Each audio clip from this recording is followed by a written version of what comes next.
Welcome to All The Abili-Tea with Nikki. Hey! The show that informs, uplifts, and celebrates people of all abilities. Because everyone deserves a story, y'all. The show that asks the question, what does Long Island have to offer people with special needs and disabilities? That part. And here's your host, Nikki Johnson. Girl! Hello. Welcome back, everyone. Welcome to All The Abili-Tea with Nikki, where we highlight the people, programs, and stories making a difference in the disability community. Today, we're talking about the power of inclusion, movement, and what happens when communities make space for everyone to participate. Joining me is Christine Astarita, physical therapist, author, endurance athlete, and founder of Run to Break Through, for inclusive running experiences that help individuals with disabilities participate in races and community events alongside their peers, families, and neighbors. Christine, thank you for being here. Thank you so much for having me. I'm excited to be here today. Wonderful. Now, before we even start, why running? Why? I mean, to me, that is the hardest. The pounding of the pavement. I can do a squat. I can lift a weight. Running seems to be, I can't. I get that. Not everybody's a runner, but running for me has always been a part of my life. It's always been somewhat like meditation, although maybe hard to believe for you. Been kind of like meditation for me. And I've just always been involved in the running community. And It's been a huge passion of mine. And then I kind of just combined my passions. So what started you with the running in general? Like what was your story with that? That's a good question. I think I just got into running because I was always an athlete and I always loved endurance. It was something that I was just more naturally good at. Okay. Did I ever think I'd be running really crazy long distances like I have? No, but it really has just sparked this huge part of my life. Well, usually running is like an individual thing. Like, how did you make it a group event, basically? Yeah, so it's interesting that you say that because running is such an individual sport, you would think.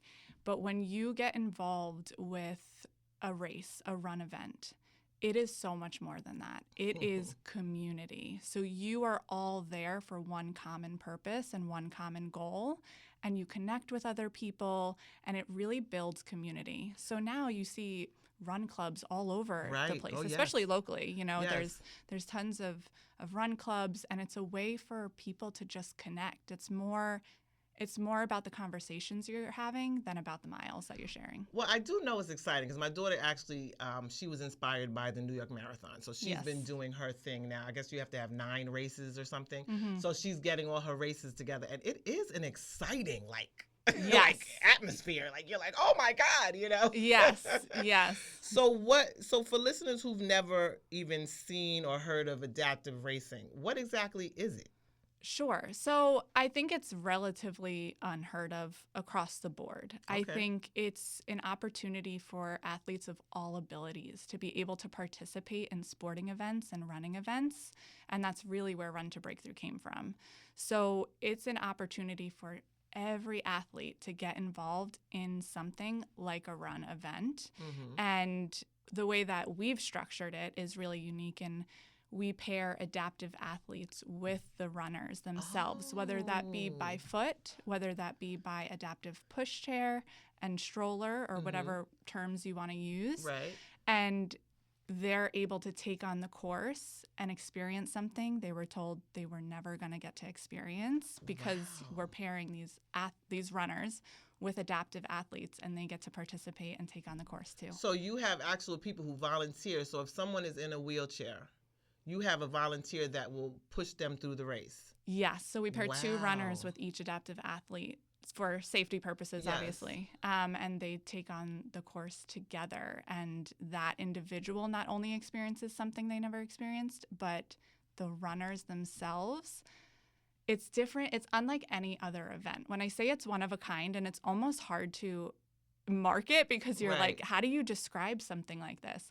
I had runners at our last event coming up to me. I've never seen them or met them before. And they were like, this was the most incredible run I have ever been part of, because I think they sign up for the run thinking, yeah, here, I'm going to push an adaptive athlete. This is going to be something new, exciting, thinking that they're giving this experience to Right. someone, and they are, but they don't realize what they're receiving is so much greater. And that's the thing. When you give, you do receive. Yes. Oh my gosh, yes. So let's talk about the actual equipment. Like, so what are we using here? What are some of the different things that people are using when they're doing your races? So our organization provides adaptive chairs for those who don't have access to that. Right, okay. So that we're allowing adaptive athletes to really gain access to even participating.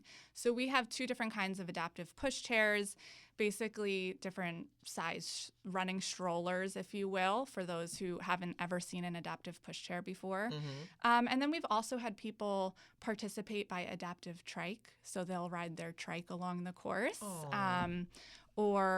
Or even by foot. So we'll have adaptive athletes alongside participating by foot. They just might need some assistance along the course. Wow, so this is for everybody. It and is you're making for it for everybody. Yes. That's amazing. What happens the first time? Like, do you have a story like where you saw the first time a child experienced this, like really be in the race instead of the sidelines? Yeah. I mean, one story in particular, you know, my story started with me running many different ultras across Long Island and running a lot of miles pushing these kids. And in preparation, because I also run an intensive therapy clinic, we were getting those kids with this and adults with disabilities involved in the run event. Okay. And so we were trying out the adaptive running stroller with some of our clients. And there is one client in particular, his nickname was Gmo, and his family is extremely special, and his nurse was always involved. And he happened to be at the clinic one day doing his physical therapy program with us, and we wanted to get him involved in the run. And so we tested out the stroller. We put him in there, and he's nonverbal. He was very medically compromised. Unfortunately, this past year, January, we lost him. Wow. But he was such a big part of this organization and personally to me as well. And so he got in that stroller for the first time, and I will never forget. It's like you don't need to use words to communicate to know exactly how much he loved being in that stroller and that pushchair to be able to run. So we got out of the clinic, we took a loop around the building. His 2 brothers were with us, his nurse was with us, his parents, and he would do this movement with his arms of like, yes. And like, you knew he didn't have to use words. You knew whether it was a yes or it was a no with him. He made it clear. And I will never forget when I asked him if he liked it and if he wanted to participate in our run. And it was an immediate yes and yes and yes and a huge smile. And it was so life-changing for me because it was so special to be able to give that to him. And that's, people don't understand. And, nonverbal, I've been in this industry for over 20 years. I've done every job from behavior specialist to direct care professional to program director. Even if a child or an adult does not speak, they have such worth. Yes. Even if they don't move, they have such worth, because if it's me making them smile that one time during the day, that's worthy. Yeah. You know what I mean? So I love that you said that, because that's what people don't understand. Everyone has worth. Yes. So, but speaking of the reactions from him, what about the parents? Like, do you have any reactions of how when parents first see their child basically flying, through the race? It's so funny. I've done this a couple times now, and it is just so cool to witness the family involvement. And I don't even necessarily think it's so much just about the running than it is the fact that their whole family was included in an event, and they didn't have to worry about accessibility, and they didn't have to worry about judgment or perceptions from different people. It was a place where they really felt welcomed, and like it was just a community event, and we don't get that. Maybe it's even seeing your sibling in the hero, the hero position. You know what I mean? Like you're seeing your sibling who usually you may have to help, or, their things aren't accessible to them, but they're in a race, winning a race. Yes. Like that must be such a change. Yeah. The siblings, it's so cool because they get to participate in something alongside of their sibling, where as sport activity, where that's typically not heard of. They don't get to do a lot of things that neurotypical siblings get to do with one another, ride bikes, go out and play, or go do whatever. This is a really great opportunity for every member of the family, the siblings, to take on the course. Yeah. We've had siblings ride their bikes or run next to their siblings in the strollers, and I love that. It's really special. I love that. What is the pricing of bikes like this, or the strollers for racing? Like, what is the pricing? Is it an expensive situation? Yeah, so depends on the level, right? There's always a range. Some adaptive chairs can be $500 to $1,000, wow. And then some, one of our actual push chair that we have to fit larger adults to also be able to participate was actually just under $6,000. Wow, it's so hard. Yes. You want everyone to participate and do things that they would love to experience, but then you're caught because of the expense of it, the funding of it. Yes. Wow. So you guys do fundraisers and things to... Yeah. Okay. So we have purchased equipment before that's what we mean. It's all about accessibility. Yes. We want these families and these individuals to be able to access a sporting event. And in order to do that, we know not everybody's going to be able to have their own pushchair. Right. And so that is where some of our funding has gone, is to creating this experience for others. That's expensive, though. Yeah. Yes.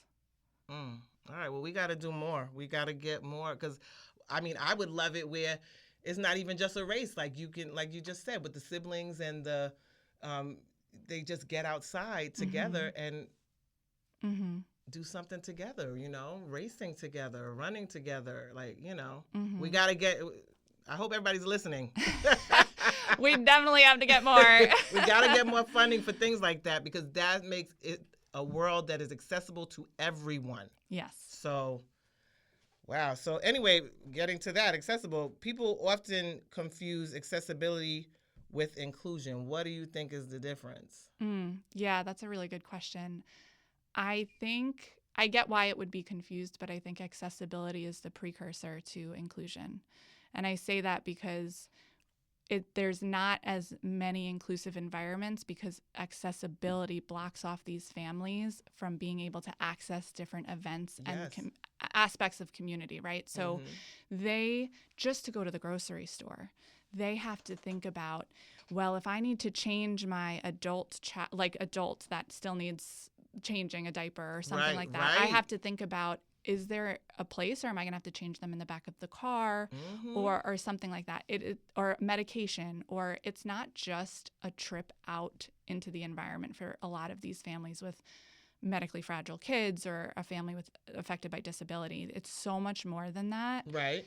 And they have to think through all of this. And if there's not accessibility, they don't go out, or it's just not understood or is societally recognized. And that is what our organization has created, is you don't have to think about a single bit of accessibility. We have an adult changing tent that accommodates all families that might need to utilize that. The course is fully accessible. I think oftentimes our families are thought as, come into our space as a secondary piece, when it should always be the forefront, that there should be no limits to accessibility for anybody. Anyone. Exactly. Because it's really funny that you even say that, because since I've been doing the show, I did it because I've seen isolation, a lot of isolation in our community, and I really want to have people on to show, like, you could do this and you could do that, But then because I'm doing the show, I'm not going to say the store, But I went to a store and their button to open the doors wasn't working. And I'm like, well, if I was in a wheelchair right now, how am I getting into this store? Yes. You know, and it's not one door, it's two doors. Yes. So now I'm stuck sitting here waiting for someone Yes. to open a door for me. This is not my independence. I have to wait for someone to help me when I got myself out. I'm at the, you know what I mean? I'm out here at the store. But now I still need this help when this should be something that is, required. Yeah, I think there's limitations to the current laws that are in place for, we've got to update some things and make sure that people are abiding by them. But also I don't think a lot of people recognize it because you have to sometimes be in their shoes to see it. Yeah. Even myself, I navigate the world able-bodied and don't necessarily always recognize where there might be a limitation. But if it's limiting your access to a store, to a space, to an event, to anything, it's got to be fixed. It affects quality of life. Yes. And then it affects inclusion because they're not out and about at these events. So then it's more uncomfortable for people if they do see them out because then they don't know how to engage. Because they're not exposed to it. Yes. But if they see it more often, they will be exposed. Yes. I'm telling you, that's why we're doing this. Yeah. We'll be here for hours if we keep going on about this. So, like, with your races, like, have you seen, like, a different child come out after? Like, is there more self-esteem? There's more confidence? Like, what do you see? What have you seen from these races? Yeah, I mean, joy. Complete joy. When they crossed the finish line, my favorite spot to stand was at that finish line last year. And like screams of joy, the runners were screaming, the kids were yelling or doing whatever, and just huge smiles. It's just such a moment of joy, and inclusive spaces build connection. Yeah. They build opportunity for real community, real connection, and you get to be around people that their experiences are fundamentally different than yours. Yeah. And you gain so much from that experience. You can't, people I think, we're creating this inclusive environment for the families of affected by disability or the individuals affected by, no, it's for everybody. Yeah. It's everybody benefits. Yes. Everybody benefits. And we all have something that we need help with or we struggle with. You know what I mean? We just all have to, as a society, become more empathetic. Mm-hmm. And then we will see where things are flawed. Yes. Yes. So what misconceptions about disabilities seem to like disappear once people cross that finish line, with everyone else? Like, is there like some light bulb moment that people have seen? I think it's recognizing that we all are the same. Yeah. It doesn't matter whether I'm crossing this finish line by foot and somebody's crossing it by wheel or with their adaptive device. We're all crossing the same finish line. We are all the same. We just need to be met where we are in our different experiences. Oh, I love that. You may have me become a runner. Well, listen, we got to get you on the course, Nikki. You can walk also, just so you know. You may have inspired me. I will take it. Oh, my God. So how do you define a successful run? Oh, my gosh. I mean, everybody's definitions of success are different, right? Like, I think everybody has different goals coming into an event. Some people want to win. Mm-hmm. You think of the New York City Marathon. Some people are there to win. I've never been there to win, to be honest, nor has that ever been something. So what, is there rankings and things in your races or everyone? No, okay, no, okay, yeah. good. Like some people will be there to, ours is a looped course. So it's 3 miles. It's a 3.1 mile loop. And you get 6 hours to do as many loops as you want. You could do just one loop, and that's a 5K. You can do 2 loops as a 10K. You can do up to a full marathon. Wow. So everybody can define their own success and define where their limits are that day. I love that. Yes. So this is literally for every ability. Yes. Okay. I love it. I love it. So what do you think they're learning about, like, resilience, these children? Like, how young have you had children? How young are the children? How old? What is your oldest runner? Yeah. Youngest? We've had participants from 2 and 3 years old all the way up until nearing 60 years old through the lifespan of somebody with a disability. And it's really special because it's not different for anybody. It's just special for everybody. Yeah. You know? And I see that. I see how that can be. Because like I said, we've just been in the marathon realm. We just started with my daughter, but it's exciting. Yeah. It is really, that finish line is an amazing space. It is. And I think like people often don't know where their limits are sometimes. And when you think about resilience, there is no community that represents resilience greater than a family who has been affected by disability. That part right there. Yeah. We know that. Yes. Wow. And I think that resilience is learned through witnessing them. Mm-hmm. And through witnessing, you gain that experience and you get to watch them. Wow, a doctor told them they were never going to walk. She just crossed that finish line with her walker. I love it. That doctor said they were never going to live past 2 years old. They're 20 or whatever, you know, and the families too, not only the individuals with the disability, but the families to navigate the world the way they do. There is such a level of resilience that I am inspired by every day working with them, every day. So you're in 5-year plan, like what do you think inclusive running should be? Like if you had your greatest wish, what do you want? That every race is this way, that every, I think current races, again, like I've mentioned, it's here, we'll take you into our experience instead of it being the forefront of thought.